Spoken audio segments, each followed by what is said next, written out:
For our main program, Paul Suzman gave the preview last week and asked that I share the following. Your child is on the autism spectrum. Those words delivered.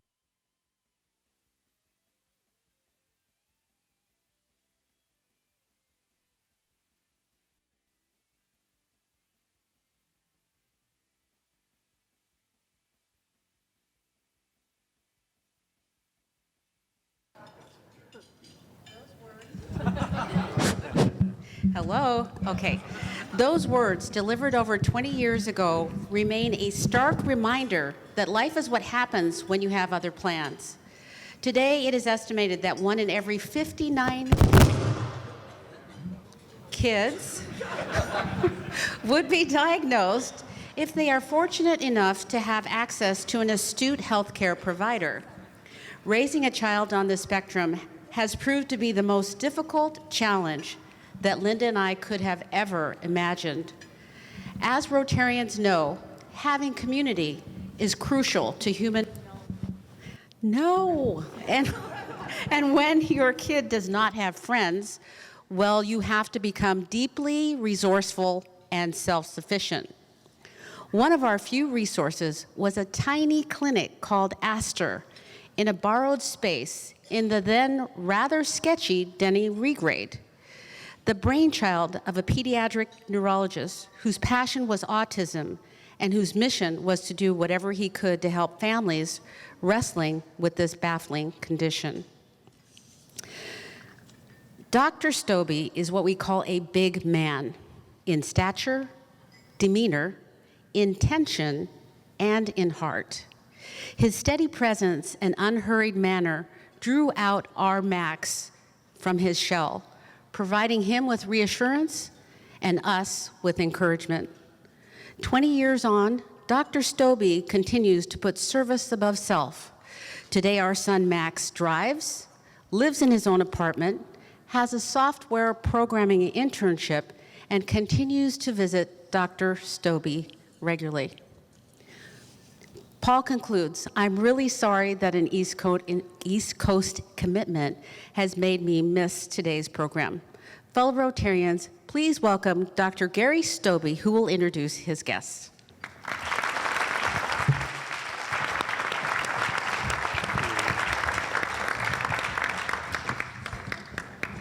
All right, thanks, Kim. I think I'll handle this one. Well, thank you, Kim. Thanks, Jeff, and thanks, Paul, wherever you are on the East Coast. Really nice. Those are really nice words, and I appreciate the opportunity for all of you to be here today to speak about an issue that really is deep in my heart. I'm not the star tonight. My colleagues, Natasha and Hala, are. So I'm going to try to keep my words brief. Those of you that know me know that's difficult for me. I like to talk a lot. Normally you're a very captive audience in my clinic. You know, I can kind of talk as long as I want, but I will try to keep it my part brief if I can figure out how to advance the slides. Maybe just go to the next slide. Let's see here. Okay. Do we have slides? I think we're waiting for a second. So the focus that we want to talk about today is about kind of autism at work and this concept of trying to create kind of a working, inclusive environment for people with dealing with autism, people that identify as autistic. If you go to the next slide, when I came out of my residency program at UCLA in neurology in the early 1990s, autism was not felt to be that prevalent. The numbers were in the range of about 1 in 2,500 or 1 in 1,000. This slide is supposed to show you that the prevalence accelerated in the 1990s to this number that we currently have, which is in the United States. The CDC estimates 1 in 59 children are identified and diagnosed with what we call autism spectrum disorder. And there's different reasons for this increase. Some of it is recognition and awareness. Some of it is that we've expanded our diagnostic criteria for the condition, but this has been measured across the globe, not just in the United States. There are factors that probably influence this number that we're not aware of, maybe even genetic and environmental factors. But the point of this slide is really that this is a common condition. At this rate, it's estimated over 50,000 people in the U.S. annually enter adulthood with a diagnosis of autism. If you go to the next slide, so this is a fact, and I like this slide because in my world, I operate kind of down in the lower left corner, which is dealing with people's kind of health and mental health and wellness. But really what I'm always trying to strive to do for a person is try to improve their quality of life. And if I look at just health and wellness isolated by itself, I'm missing the bigger picture. I'm missing the picture of the impact of where a person lives and the impact of where a person works and how they engage in the community and the effect that that has on their health and wellness and their quality of life. And these wheels are all working together, these gears. You really can't eliminate or ignore any one of these factors.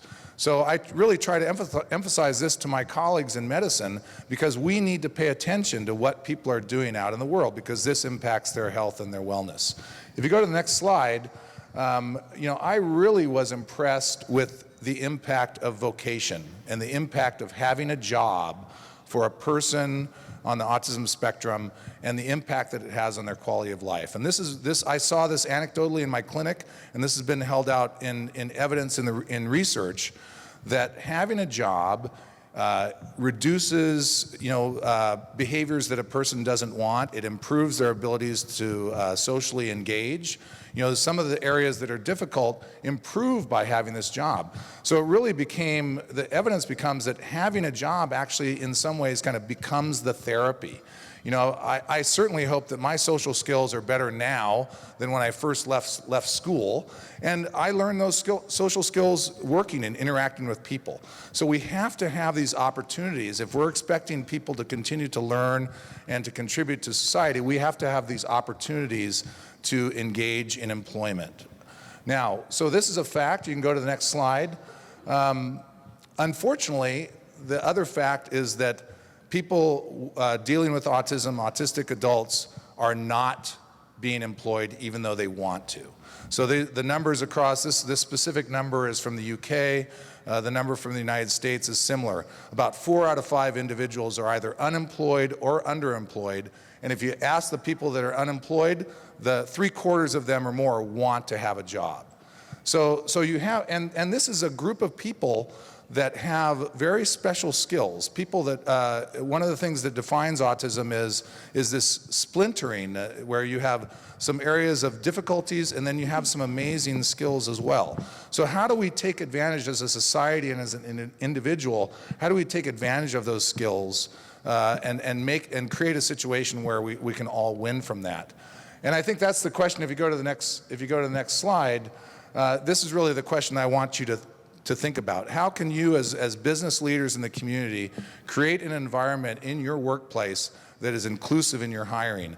And can this be a situation where it's not just charity, but it's a win-win situation for the individual and for the business? So on that note, I'm gonna end, and I want to introduce you to a colleague of mine, Natasha Harrington. Natasha is a postdoctoral graduate student with her PsyD, who's going to be taking her, I think I heard you saying you're taking a test next week, so thank you for taking your time. Natasha is a self-advocate, prominent, a real pleasure to have her speak today, identifies as autistic, and we thought it would be beneficial for you guys to hear kind of her lived experience in the workplace. After that, the majority of our time is going to be spent with colleague Hala Annabi, who's going to help you think of this viewpoint from the perspective of the employer. So I'll first introduce Natasha. Thank you.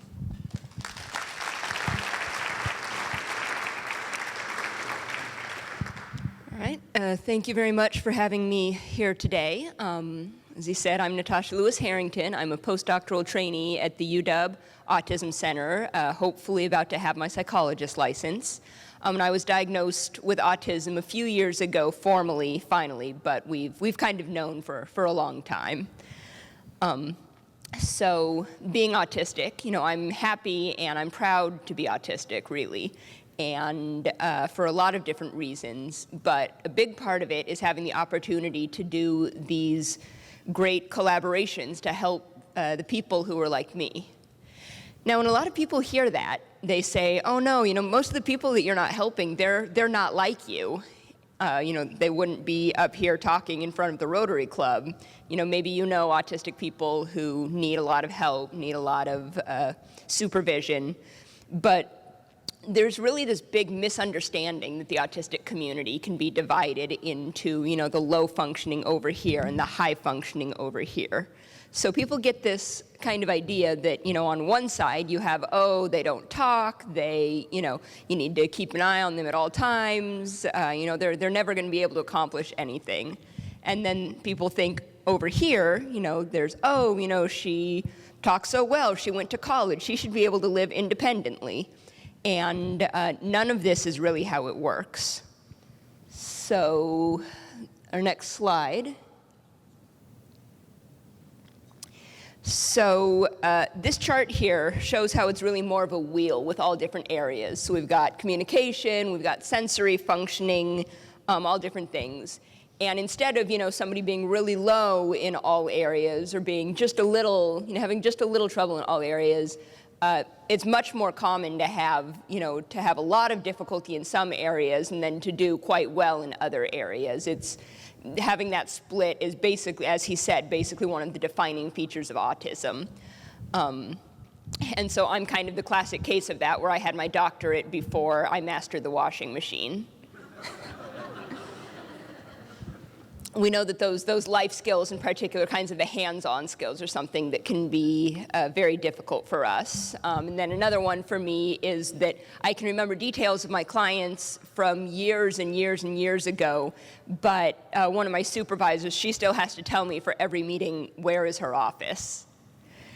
And this is something that's actually been tested. When they did my diagnosis, they found for the verbal learning words, I was doing just fine. And with the spatial learning, I was practically in tears. That's, how much you can have these splits in how we process things. So what happens is you end up with this whole group of people who are seen as low functioning. So everybody figures, oh, they're not going to accomplish anything. Nobody imagines, that they could hold down a job if they had the right job. And on the other hand, you have the people who are seen as high functioning. And what happens with us is we get into these areas where, our brain just does not process the thing very well. It's a struggle. And instead of getting accommodations, we're told that we should try harder. So now I want to tell you a story about my friend Ivanova Smith. And Ivanova is also autistic, and she will very proudly tell you that her IQ is below average because she knows that that number doesn't tell you anything about her or her potential or value as a person. And Ivanova was in one of those supported employment programs where it's a bunch of disabled people in a group overseen doing this kind of manual labor, and Ivanova really struggled. She couldn't keep up with the work, and it was just a terrible experience for her. And so you hear that, and you think, oh, okay, we got low functioning. She's failing out of even this, very supported menial labor, so she can't hold a job. And so now I'm going to tell you what Ivanova does now. She's faculty at UW. And it's a supported position. It's a program through the Lend Clinic where they have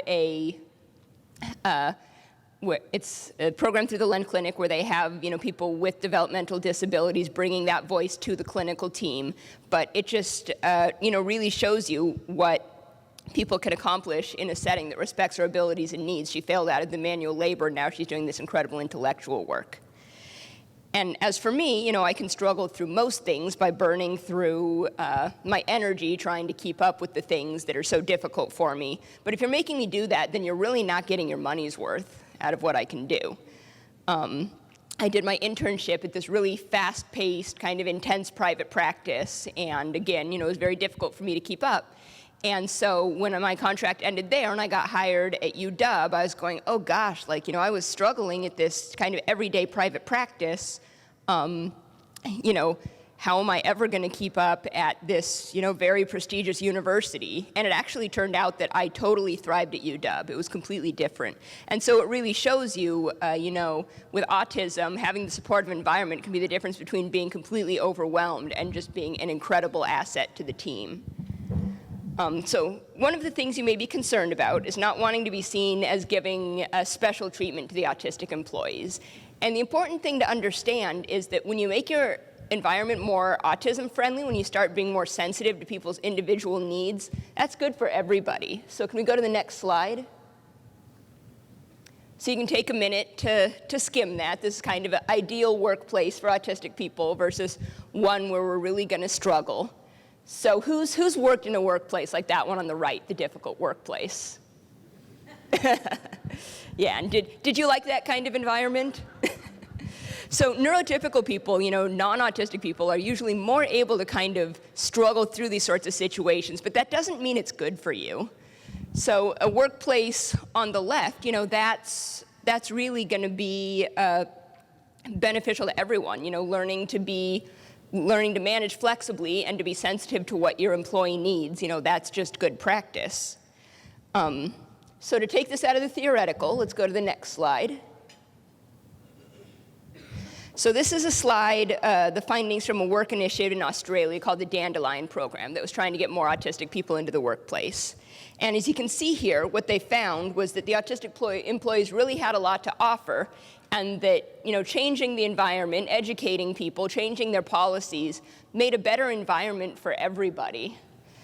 And so, this is, as a workplace, this is the choice that you can make for yourselves. You can decide to be the cookie-cutter, high-pressure place that Ivanova and I struggled with that, isn't actually good for anybody. Or you can be the workplace that thinks creatively to unlock the full potential of all your employees. Thank you for your time.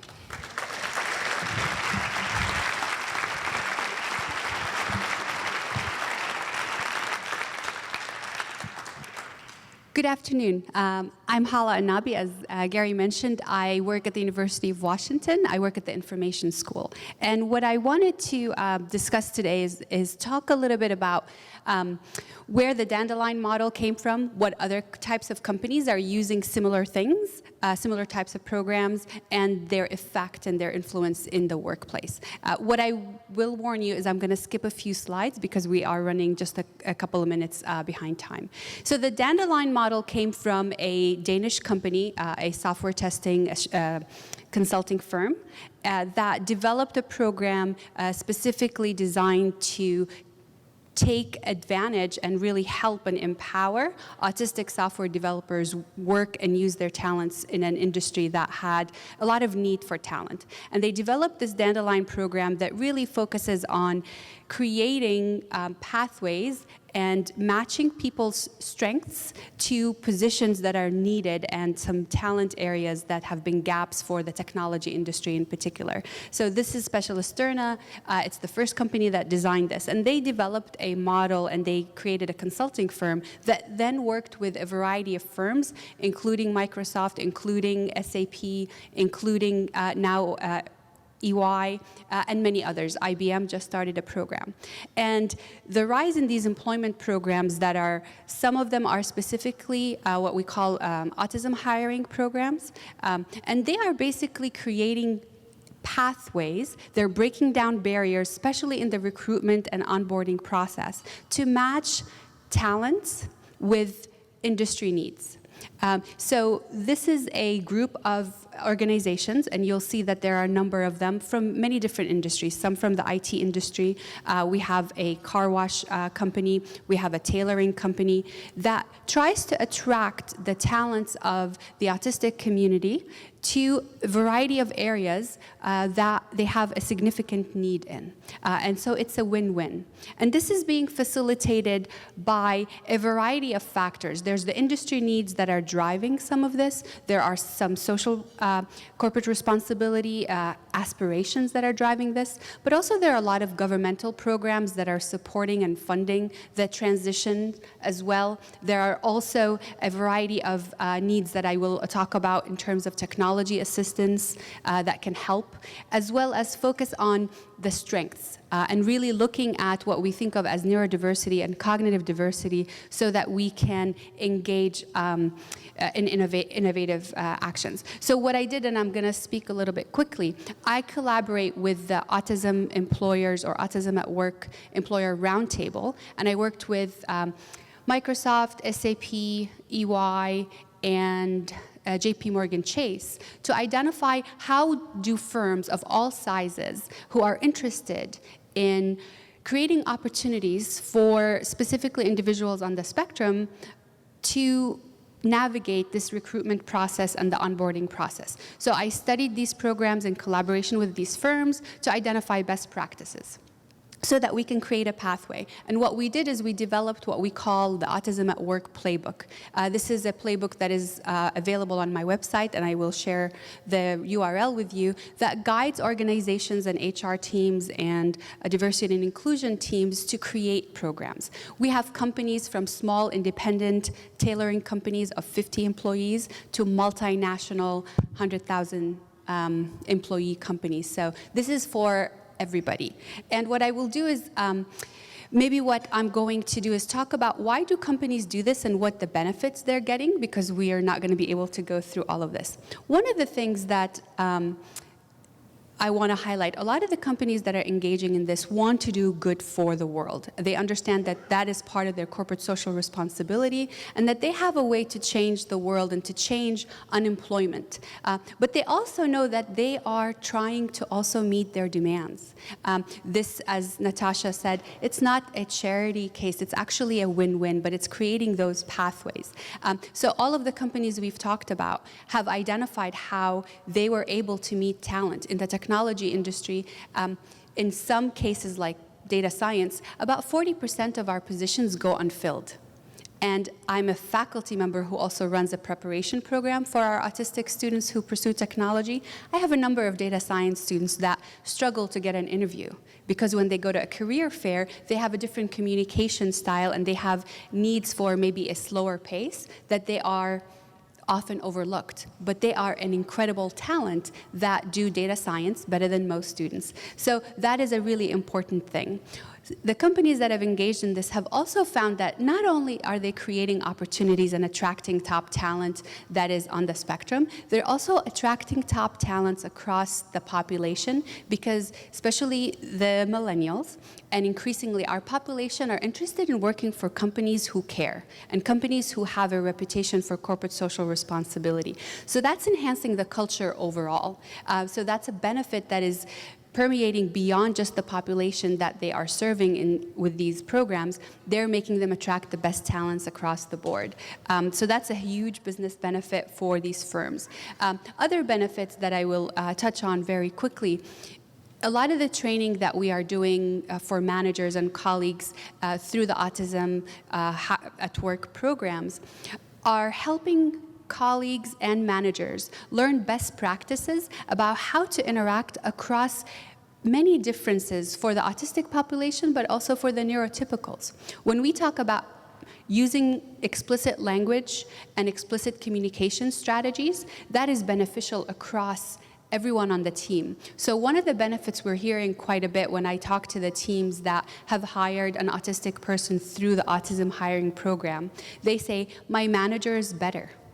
I am better at communicating my explicit needs. I'm becoming a better collaborator. So a lot of these strategies are what I call basic leadership strategies. When I teach my strategic leadership course, 2 modules are all about these strategies that are general, universal best practices that we are seeing. So I want to highlight that very quickly.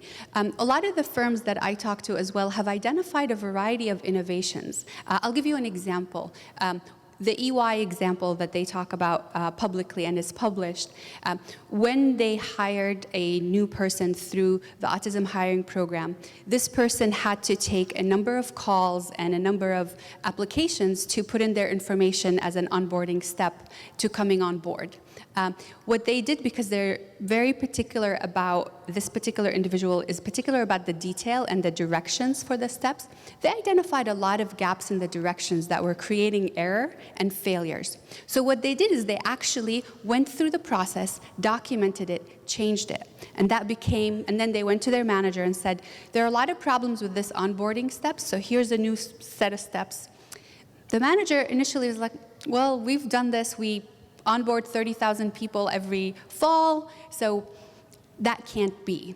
And he said, well, I'll challenge you, go through it. And the manager went through it, and he cut his time. When you're onboarding 30,000 employees, and they're spending 30 to an hour extra because the directions are not clear. So imagine the cost savings that happened here. And of course, there are many other examples that I don't have time to share, but I'm very excited to share if you want to hear about them later.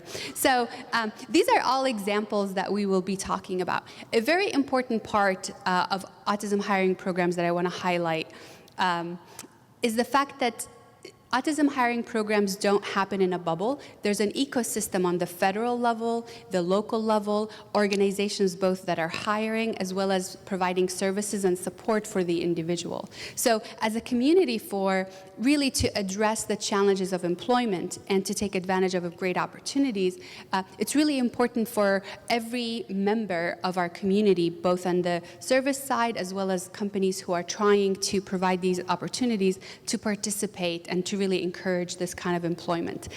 So I will leave it at that. And if you're interested in the Autism at Work playbook, it's on my website, and we can share the URL with you. Thank you.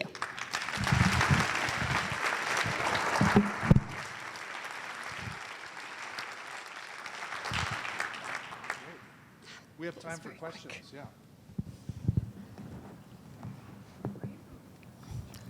Are you familiar with the polyvagal theory and the inner ear treatment? And if so, what's your opinion? So I have a little familiarity with it. I think what I would highlight there is there's a lot of efforts on the medical side to help people who identify as autistic function better and have better quality of life. A lot of the current treatment that is available targets symptoms that people with autism are more likely to deal with, things such as related to anxiety and depression. If you look at suicide rate is significantly higher in this population. So we use a lot of kind of conventional standard therapies that are used in other populations as well. We don't have any medical treatments that are proven with really good science to kind of target the core areas where people with autism struggle with, such as social communication or restricted interest or repetitive behavior. There's a lot of research in that area, but really I think this is a big focus of people, and I think the bigger thing to think about here in this environment is how can we as a society change so people can live and have better quality of life without expecting them to change their core inner person. So that's been something that I've learned that's really, kind of helped me as an individual as well, with my own child rearing for my own children, to be more accepting of their differences, even though they might do something a little bit different than I do. I've not forced them to play fantasy football, so I'm hopeful that we can all be accepting of those differences. But thank you for the question. And we had a question in the back. Next question back here. Yeah, thank you very much for this great presentation. I'm a big fan of Greta Thunberg and the climate change activist, and she's testified today in Congress. How do you feel about people like her who identifies herself as on the spectrum and is not just sort of surviving, but actually leading in an incredible way? There must be a lot of people like her that you sort of tie into and say, hey, you know, this isn't just about sort of helping people in need. These are people we need to lead us. I mean, is that part of the conversation? I think she's amazing. I've been following her a lot.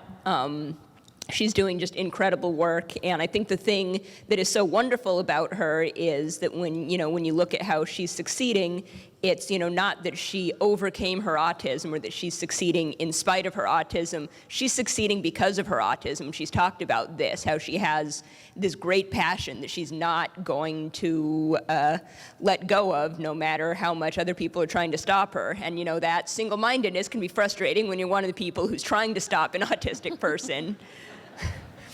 But, as we can see, it can accomplish really incredible things. And then one of the stories that I heard about her recently that I thought was really interesting was there was a march going on, and the media is saying, oh, let's get Greta up front. We want to get photos and everything. And the people around her said, no, Greta is where she wants to be.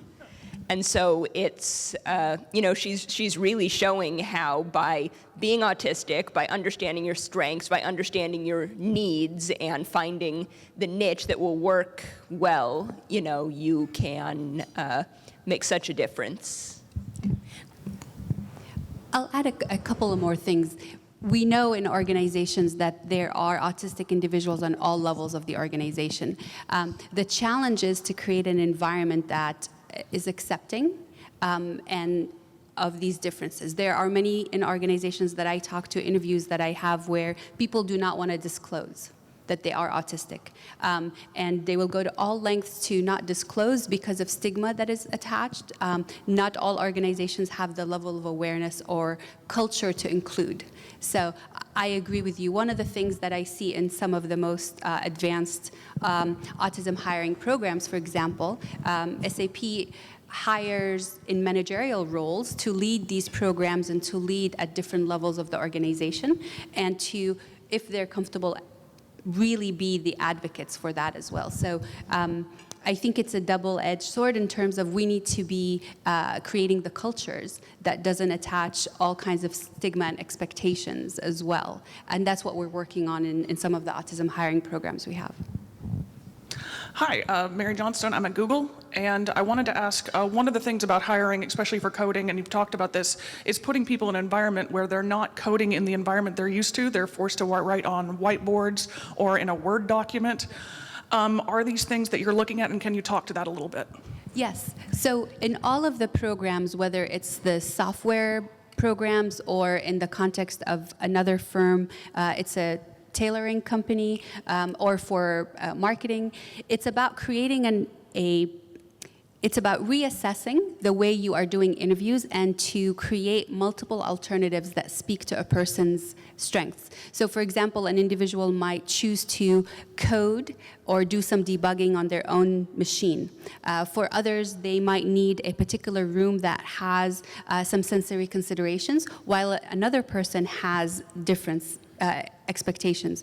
So a big piece of this is to look at your current procedures and processes, identify areas and gaps that might be less and also less focused on the technical skills versus the social. For example, in a lot of the autism hiring programs, it's a 5-day interview, and it has a lot of training and orientation towards it. And it also does not focus on only the social and the fit. The criteria are very explicit. So the concept of fit, which is often loaded with a lot of implicit bias, is really deconstructed. So it's about taking a step back and doing that. The great companies, again, SAP is one example of that, is they're taking also a look at what have we learned from autism hiring programs that can be best practices to be brought back to the mainstream processes so we can minimize bias for a lot of underserved communities. So it's really a great time for people like us who are doing this work to see, hey, this is not a unique and isolated example. This is an example of trying to make our organizations as effective as possible to attract talent that will meet our needs from all populations that have been traditionally disadvantaged or overlooked based on our professional context. Final question back here. Time for one more question. Okay. Short. Oh, sorry. I feel like I don't understand what autism is. Can you give me a good working definition? And also, how close are we to understanding the causes? So that's not a short question. So autism is a condition that affects development of the brain, and it's defined by areas of difficulty in social communication, along with what are called restricted interests and repetitive behaviors. It is not defined by an MRI scan or a blood test. The process of diagnosis is a lot of gray in the process. And it's as a result, it's been evolving.